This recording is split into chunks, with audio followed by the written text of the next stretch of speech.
The Public Service Commission has submitted to President William Ruto a list of persons eligible for nomination and appointment as principal secretaries. Sources at the commission told Citizen Television that 250 names had been submitted to the president, from which he will pick 50 persons for nomination as accounting officers in 49 state departments and principal secretary in the office of the deputy president. In readiness for the vetting of the principal secretary nominees, the National Assembly Selection Committee met this evening to finalize the process of allocating lawmakers to various House committees. Our very own Francis Gashuri has more. With the process of nomination, vetting and appointment of cabinet secretaries concluded, the next assignment for President William Ruto is unveiling his list of proposed principal secretaries as he constitutes his administration.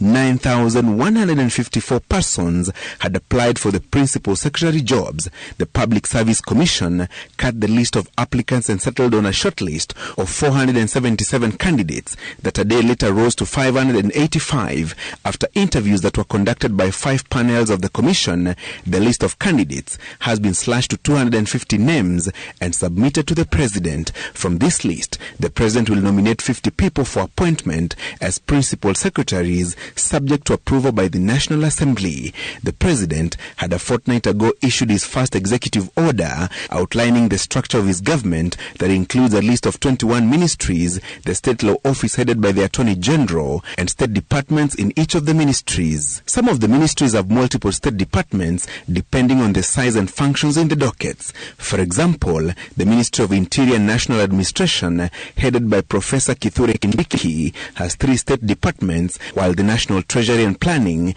headed by Professor Njuguna Ndungu, has 2 state departments. Dr. Alfred Mutua's Ministry of Foreign and Diaspora Affairs also has 2 state departments, and so is the Roads and Transport Ministry, led by immediate former Elgeyo Marakwet Senator Kipchumba Murkomen.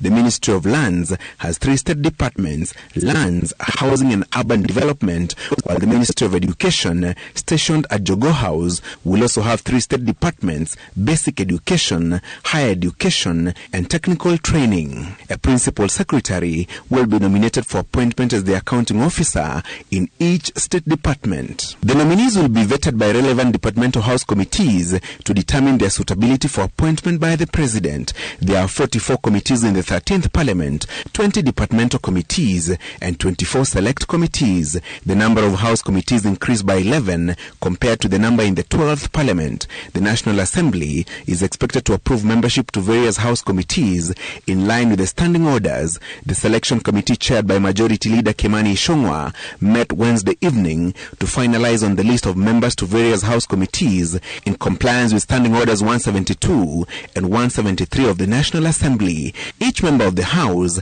has a right to serve in at least one committee, and any member not interested in serving in a committee can waive their right by notifying the Speaker in writing. The National Assembly is expected to approve membership to various House committees before parliamentarians take a weekend break, in readiness for the task of vetting principal secretary nominees once the list is unveiled by the President and transmitted to the August House.